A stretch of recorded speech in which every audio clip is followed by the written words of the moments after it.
Shalom pemirsa HCBN Indonesia dimanapun Anda berada, senang sekali kita boleh bertemu kembali dalam acara pembacaan buku Yesus Nama di Atas Segala Nama. Dan pada saat ini kita sudah memasuki halaman ke-32 dengan judul Imam Besar. Dan saya undang pemirsa di rumah untuk kita boleh sama-sama membuka Alkitab kita di dalam Ibrani 7 ayat 26. Sebab imam besar yang demikianlah yang kita perlukan, yaitu yang saleh, tanpa salah, tanpa noda, yang terpisah dari orang-orang berdosa dan lebih tinggi daripada tingkat-tingkat surga. Kita masuk dalam pokok pembacaannya. Perintah yang disampaikan kepada Musa saat berada di gunung bersama Tuhan. Dan mereka harus membuat tempat kudus bagiku, supaya aku akan diam di tengah-tengah mereka. Dan petunjuk lengkap diberikan untuk konstruksi bait suci tersebut. Dengan kemurtatan mereka, orang Israel kehilangan berkat kehadiran ilahi. Dan dengan waktu yang ada, membuat tidak mungkin mendirikan bait suci bagi Tuhan di antara mereka. Tetapi setelah mereka sekali lagi diterima oleh surga, pemimpin besar itu mulai menjalankan perintah ilahi. Lalu di sini dikatakan, orang-orang pilihan secara khusus diberkati oleh Tuhan dengan keterampilan dan hikmat untuk pembangunan bait suci itu. Tuhan sendiri yang memberikan kepada Musa rencana struktur bangunan tersebut dan dengan petunjuk khusus mengenai ukuran dan bentuknya, bahan yang akan digunakan, dan setiap perabot yang harus ada di dalamnya. Tempat kudus buatan tangan manusia sebenarnya gambaran saja dari yang sebenarnya. Segala sesuatu yang melambangkan apa yang ada di surga. Tertulis dalam buku Ibrani 9 ayat 24 dan 23. Jadi bagaimana di sini dikatakan bahwa kita itu membutuhkan seorang imam besar, seorang yang menjadi perantara bagi kita. Dan kita tahu pada saat Musa dan bangsa Israel zaman dahulu, mereka tidak mempunyai imam besar itu secara fisik. Tetapi di sini dikatakan bahwa Tuhan meminta mereka untuk mendirikan bait suci Tuhan. Bahkan di sini dikatakan Tuhan memberikan petunjuk yang lengkap, baik dari ukurannya, lalu bentuknya, bahan yang akan digunakan, setiap perabotan yang diperlukan.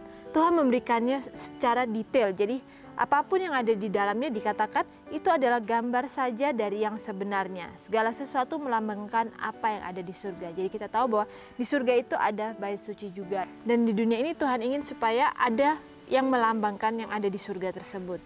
Dan di sini juga dikatakan sebuah gambaran miniatur bait suci surgawi tempat Kristus, imam besar agung kita, setelah mempersembahkan hidupnya sebagai korban untuk melayani demi orang berdosa. Tuhan menyajikan di hadapan Musa di gunung suatu pemandangan tempat suci surgawi, dan dia memerintahkan dia untuk membuat segala sesuatu menurut pola yang ditunjukkan kepadanya. Semua arahan ini dicatat dengan cermat oleh Musa dan yang menyampaikannya kepada para pemimpin. Ya, jadi kita tahu bahwa pada zaman Musa itu belum ada sang penebus. Jadi imam besar kita itu belum ada di sana. Jadi bagaimana di situ dikatakan bahwa ketika Musa diberikan gambaran, dia akan mencatatnya dengan cermat. Dikatakan bahwa Musa mencatat dengan cermat, lalu akan ia sampaikan arahan tersebut kepada para pemimpin. Jadi bagaimana kita tahu bahwa dalam kehidupan kita saat ini mungkin kita tidak mengalami bagaimana kita harus berada dalam bait suci, bagaimana kita harus memberikan persembahan-persembahan yang mungkin bisa diterima oleh para imam saat ini. Tetapi kita tahu bahwa imam besar kita itu adalah Yesus Kristus itu sendiri yang telah mati di kayu salib untuk menjadi perantara bagi kita. Kita tidak perlu memberikan persembahan domba lagi atau burung merpati lagi, karena domba yang sejati yaitu Yesuslah yang sudah mati di kayu salib untuk menjadi perantara bagi kita, menjadi pengganti kita. Bahkan di sini kita tahu bahwa ketika ia sudah mati di kayu salib, kita tahu bahwa bait suci itu akhirnya tirainya terbelah, melambangkan bahwa sudah tidak diperlukan lagi adanya upacara-upacara tersebut, karena Yesuslah yang menjadi perantara kita. Dan saat ini ketika kita sudah dipermudah oleh kebaikan Tuhan, oleh belas kasihan daripadanya, apakah kita mau untuk memberikan hati kita sebagai persembahan yang hidup kepadanya? Kita mau memberikan hidup kita karena kita sudah merasakan berkat dan kasih Tuhan dalam kehidupan kita? Ataukah kita justru menggunakan kehidupan kita ini untuk menjalankan keinginan-keinginan hati kita atau mencapai cita-cita duniawi kita saja? Tetapi di sini kita tahu bahwa kita ini adalah anak-anak Tuhan. Kita diinginkan oleh Tuhan untuk mempunyai visi dan misi yang sama. dengan Dia ketika Ia berada di dunia ini. Kita tahu bahwa di waktu yang sudah sangat singkat ini, terutama kita yang hidup di akhir zaman ini, sudah sangat sedikit waktu yang kita miliki. Kesempatan-kesempatan kita pun sudah sangat sedikit. Lalu Tuhan menginginkan supaya setiap firman atau setiap pengharapan ini biarlah bisa sampai di ujung dunia. Lalu apakah kita bisa sampai di titik tersebut? Ataukah kita justru masih bingung atau masih sibuk dengan mengurusi kehidupan kita sendiri? Lalu di sini juga dikatakan bahwa untuk pembangunan bait suci tersebut persiapan yang besar dan mahal diperlukan. Sejumlah besar bahan yang paling berharga dan mahal dibutuhkan. Namun Tuhan hanya menerima persembahan sukarela. Setiap orang yang memberikannya dengan rela hati, kamu harus menerima persembahanku. Adalah perintah ilahi yang diulangi oleh Musa kepada jemaat Israel. Pengabdian kepada Tuhan dan semangat pengorbanan adalah persyaratan pertama dalam mempersiapkan tempat bersemayam bagi yang maha tinggi. Semua orang menanggapi dengan satu hati. Mereka datang, setiap orang yang tergerak hatinya dan setiap orang yang dibujuk oleh rohnya, dan mereka membawa persembahan Tuhan untuk pekerjaan kemah pertemuan dan untuk semua pelayanannya dan untuk pakaian kudus.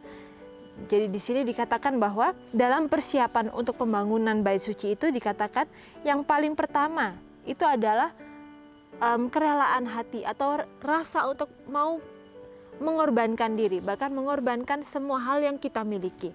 Dan itulah yang Tuhan inginkan untuk kita punyai saat ini juga.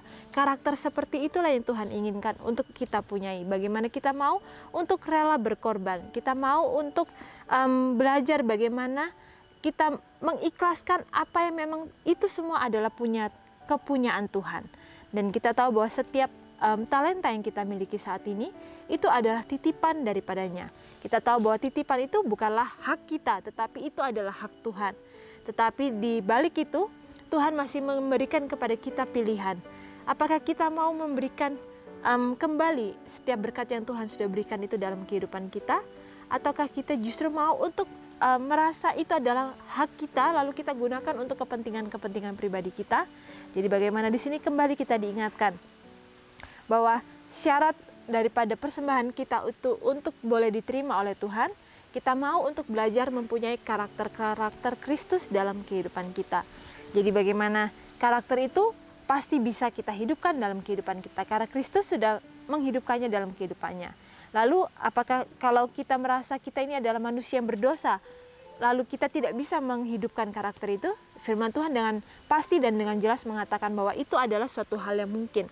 Bahkan di sini dikatakan bangsa Israel, mereka datang lalu mereka memberikan segala persembahan itu dengan sukarela. Jadi bagaimana di saat kita mendapatkan suatu kesempatan untuk berpartisipasi dalam pekerjaan Tuhan, hendaklah kita melakukannya dengan sukarela, dengan sukacita. Kita jangan merasa itu adalah sebuah beban, tetapi hendaklah kita merasa itu adalah sebuah kehormatan yang Tuhan berikan dalam kehidupan kita, untuk kita boleh menjadi kawan sekerja Tuhan. Dan begitu pula di akhir zaman ini, hendaklah kita juga mempunyai suatu beban untuk bisa menjadi pekerja-pekerja Tuhan yang mau bekerja dengan sukarela, tetapi dengan penuh rasa sukacita. Sehingga kita dalam setiap pekerjaan tangan kita boleh mendapatkan berkat Tuhan itu dalam kehidupan kita. Tetapi kita bekerja bukan untuk mendapatkan berkat Tuhan itu, tetapi karena kita mau untuk mengenal karakter Tuhan itu dalam kehidupan kita. Kita mau untuk mengenal Dia secara kenyataan dalam kehidupan kita. Dan saat kita sudah melihat Tuhan itu secara nyata dalam kehidupan kita, apakah kita masih mau mengulur-ngulur waktu untuk memperbaiki diri kita, untuk mempersiapkan diri kita sehingga kita bisa berdiri di hari depan nanti? Lalu di sini dikatakan bahwa ada renungan lebih dalam. Apakah sesuatu yang terjadi di gereja Anda menggugah hati Anda untuk memberi?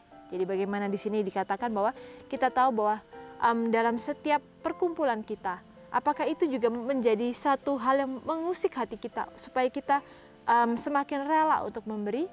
Dan itu biarlah hanya boleh kita jawab dalam hati kita masing-masing. Dan hendaklah dalam setiap apa yang Tuhan sudah ingin supaya kita lakukan, hendaklah kita melakukannya dengan sukacita dan dengan sepenuh hati. Sehingga itu tidak menjadi beban bagi kehidupan kita, tetapi itu adalah sebuah berkat yang Tuhan boleh berikan dalam kehidupan kita. Dan biarlah melalui pembacaan yang begitu singkat ini, biarlah ini boleh menjadikan suatu kekuatan dan suatu pengingat bagi kita masing-masing. Sehingga kita boleh memperbaiki diri kita. Kita mau untuk mempunyai karakter Kristus, salah satunya itu adalah pengorbanan diri. Dan melalui pengorbanan diri itu, dan hendaklah kita boleh mengembangkan setiap karakter-karakter Tuhan itu supaya ada dalam kehidupan kita. Dan biarlah sampai di sini acara pembacaan kita pada saat ini, dan sampai bertemu kembali dalam acara pembacaan-pembacaan yang selanjutnya. Shalom, Tuhan memberkati.